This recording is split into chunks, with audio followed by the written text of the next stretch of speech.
No 4 de julho de 1948 morria, em São Paulo, José Bento Monteiro Lobato, autor de literatura infanto-juvenil e também um dos grandes personagens da história recente do Brasil. Ele ficou conhecido pelo conjunto educativo de sua obra de livros infantis e também pelos contos, artigos, um livro exaltando o petróleo e o ferro no Brasil e seu único romance, O Presidente Negro.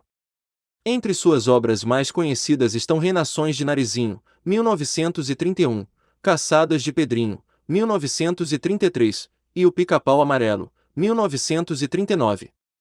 A maioria das histórias de seus livros infantis se passavam no sítio do Pica-Pau Amarelo, no interior do Brasil. Além de escritor, Monteiro Lobato também fazia ilustrações para jornais. Nascido no dia 18 de abril de 1882, em Taubaté, SP, ele sempre foi polêmico e árduo defensor das próprias ideias. Em 1917, publicou o famoso artigo que criticava uma exposição da pintora Anita Malfatti.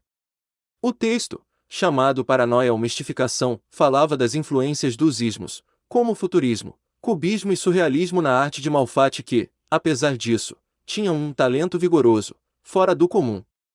O escrito, contudo, não aprovava essa proximidade da artista com a cultura europeia. Com isso, Monteiro Lobato, de início, ganhou antipatia dos artistas ligados ao modernismo em São Paulo. Anos mais tarde, no entanto, ele faria as pazes com alguns representantes do movimento, como Mário de Andrade. Nos anos seguintes, Lobato publicou seus primeiros livros. Em Europeus, 1918, ele deu vida a um dos seus mais conhecidos personagens, o Jeca Tatu.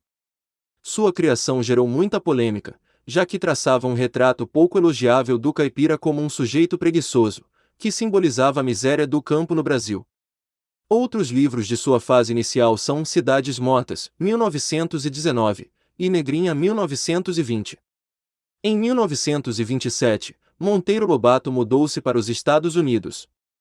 Ficou lá até 1931 e enfrentou problemas com o seu livro, O Presidente Negro e o Choque de Raças, no qual contava a história da vitória de um candidato negro à presidência dos Estados Unidos.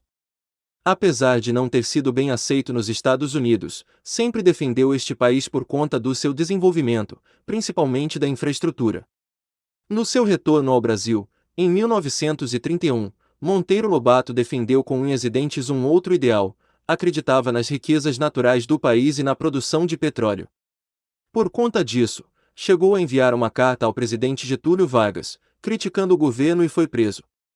Em 1941, voltaria a ser preso pelo mesmo motivo. Esta luta pelo petróleo o deixou pobre e doente, resultando no derrame fatal que causou sua morte em 1948.